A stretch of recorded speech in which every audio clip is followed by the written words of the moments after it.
கிறிஸ்துவுக்குள் பிரியமானவர்களே, இந்த நாளுக்கான மாலை நேரம் மன்னா அப்போஸ்தலனாகிய பவுல் ரோமருக்கு எழுதின நிருபம் 11வது அதிகாரம் 18வது வசனம். ரோமர் 11:18. ரோமன்ஸ் 11:18.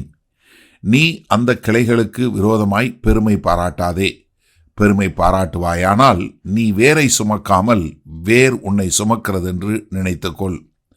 அப்போஸ்தலனாகிய பவுல் புறஜாதி விசுவாசிகளுக்கு, அது விசேஷமாக சபைக்கு அவர் சொல்கிறது என்னென்னா, சபையே நீ உன்னைய பெருமையிலிருந்தோம், யூதர்களுக்கு எதிரான ஆன்டிசெமிட்டிசம் என்று சொல்வதிலிருந்தோம், உன்னுடைய கர்த்தத்துவம் வேறாக பிரிந்து போவதிலிருந்தும் உன்னை நீ பாதுகாத்து கொள்ள வேண்டும் என்று சொல்லக்கூடிய ஒரு பெரிய எச்சரிப்பின் வசனமாக இது இருக்கிறத பார்க்குறோம். ஏன்னா நம்ம பெருமை கொள்ளாதபடி, இருமாப்பு கொள்ளாதபடி, ஏன்னா நீ என்ன பண்ணாத, அந்த கிளைகளுக்கு விரோதமாக பெருமை பாராட்டாத. ஏன்னா இங்கே பவுல் சபை இருக்கக்கூடிய ஒரு உண்மையான ஒரு காரியத்தை சொல்கிறாரு. ஏன்னா புறஜாதி விசுவாசிகள் என்ன நினைக்கக்கூடும், இப்போ யூதர்கள் மேசியாவை நிராகரிச்சிட்டாங்க, அதனால கர்த்தர் என்ன புறஜாதி மக்களை கொண்டு அவர் மாற்றி விட்டார் என்று நினைக்கக்கூடும். அதனால பவுல் என்ன சொல்கிறாரு, இல்லை, இல்லவே இல்லை அப்படிங்கிற சொல்லிட்டு என்ன பண்ணக்கூடாது, நீ இருமாப்பு கொள்ளாத. ஏன்னா நீங்கள் என்ன நினைக்கக்கூடாது, நாங்கள் யூதரல்லாத புறஜாதி மக்கள், நாங்கள்லாம் ஆவிக்குரிய முறையில் பெரியவங்க. ஏன்னா இஸ்ரவேல் பெரும்பாலும் அவங்க பூராமே நிராகரிக்கப்பட்டு விட்டாங்க. அது மாத்திரமில்ல, சபை என்ன பண்ணிருச்சு, இஸ்ரவேலை ரீப்ளேஸ் பண்ணிருச்சு அப்படின்னு நினைக்காதீங்க. நம்ம யூதர்களுடைய அந்த வேரை நம்ம நினைத்து கொள்ளக்கூடிய மக்களாக இருக்க வேண்டும் என்று சொல்லக்கூடியதாக. இதே ரோமர் 11:20 சொல்லும்போது என்ன, நீ பெருமை கொள்ளாத, மாறாக நீ பயந்து இருக்கணும் அப்படின்னு சொல்லக்கூடியது. நம்ம இதை மிக தெளிவாக பார்க்க முடியும். ஏன்னா யோவான் 4வது அதிகாரம் 22வது வசனத்தில் சமாரிய ஸ்திரீட்ட சொல்லும்போது என்ன, ரட்சிப்பு யூதர்கள் இருந்து சொல்லக்கூடிய ஒரு காரியத்தை சொன்னார். அதனால் இங்கே சொல்லும்போது என்ன சொல்கிறாரு, என்ன வேரை நீ சுமக்காமல் வேறு உன்னை சுமக்கிறது என்று நினைத்துக்கொள். என்ன நீ என்ன புறஜாதி மக்களாகி நீங்கள் என்ன புரிஞ்சு கொள்ளணும், உங்களுக்கு வாக்குத்தத்தம் இல்லை, நீங்கள் அந்த மரத்தை இது பண்ணல, மாறாக முற்பிதாக்கள் என்று சொல்லக்கூடிய ஆபிரகாம், ஈசாக்கு, யாக்கோபு அவர்களோடு தேவன் கொடுத்த உடன்படிக்கை தான் எல்லாத்துக்குமே மூல காரணமாக இருக்கிறது. அப்போ என்ன, மொத்த காரியமும் தொடங்கினது எங்கே, இஸ்ரவேலில். மொத்த வாக்குத்தத்தமும் யாருக்கு கொடுக்கப்பட்டது, இஸ்ரவேலுக்கு. இரட்சகராகிய இயேசு கிறிஸ்து எதில் வந்தார், இஸ்ரவேலில் வந்தார். வேதவசனம் யாருக்கு கொடுக்கப்பட்டது, இஸ்ரவேல் தேச மக்களுக்கு. உடன்படிக்கை யாருக்கு சொந்தம், இஸ்ரவேல் தேச மக்களுக்கு. அப்போ நீங்கள் நல்லா யோசிங்க, புறஜாதி மக்கள் என்ன பெற்றுக்கொள்பவர்களே ஒழிய அவங்கக்கிட்ட இருந்து எதுவுமே தொடங்கலை. இதைத்தான் நம்ம மிக தெளிவாக ரோமர் 9வது அதிகாரம் 4வது 5வது வசனத்தில் சொன்னார். ஏன்னா அவங்களுக்கு தான் உடன்படிக்கை, அவங்களுக்கு தான் வாக்குத்தத்தம், அவங்களுக்கு தான் முற்பிதாக்கள், அவங்க வம்சாவளியில் தான் என்ன ஆண்டவர் வந்தார் என்று சொல்லக்கூடிய ஒரு காரியத்தை சொல்கிறாரு.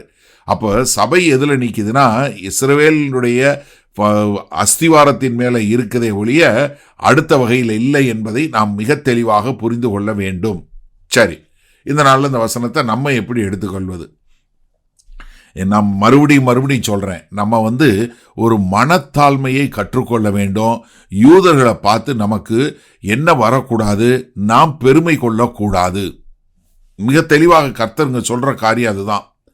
ஏன்னா நீங்கள் என்ன ஒரு கர்த்தருக்கு ஒரு நன்றி சொல்லக்கூடிய மக்களா, ஆண்டவரே நன்றி, அவங்களுடைய நிராகரிப்பு எங்களை உம்முடைய இரக்கத்தினால அதில் கொண்டு சேர்க்கக்கூடியதாய், உம்முடைய சரித்திரத்தில் நாங்களும் ஒரு பங்குள்ளவர்களாய் கொண்டு வரக்கூடியது என்று சொல்லக்கூடியதாக.